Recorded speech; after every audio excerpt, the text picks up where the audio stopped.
So yesterday, some people were asking about having a plugin series for sync licensing. And I think that's really cool, so let's do it. First though, before we get into plugins, we need to make sure that we have the right hardware, meaning computers. Because I started with the worst one you could possibly start with. Bought this MacBook Pro for like $800 on eBay. And yes, we tried to soup it up to the best of its capabilities, but look at that trackpad. That mug is done. Now, normally what you're looking for when it comes to computers is you need good CPU and a good RAM. And good storage always helps too. Now, I am a bit biased between Mac and Windows, but honestly, it doesn't matter.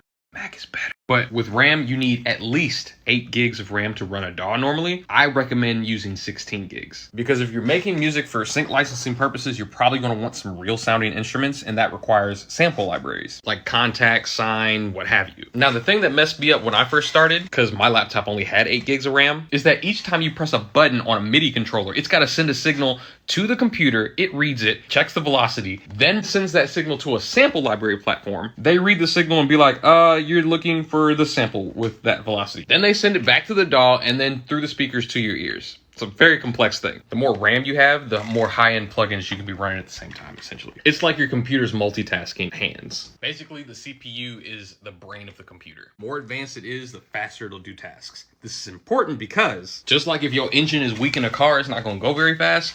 Your computer's doing the same thing. And this really, really stinks if you have deadlines to reach. I cannot tell you how many times I've been pushing a deadline, super stressed out, and the computer crashes just because it's a bad computer. It slows down your workflow and creativity, and it's mind-numbing. And last but not least, storage is very important as well. Think of it as like a file cabinet for your DAW, your samples, your plugins, all that stuff. If you have a small file cabinet filled with papers, it's gonna be a pain to find anything you need. So having a larger, more organized file cabinet is going to save you a lot of stress. Because when it comes to sync licensing, you gotta make sure you have access to your stems at any given moment for sync placements. Because rule number 1 of music production is never delete anything, right? I prefer SSD, but if you can't afford it, this is another great option. Now that we got that out of the way, let me know what plugins you guys want to know about. Well, to get synced.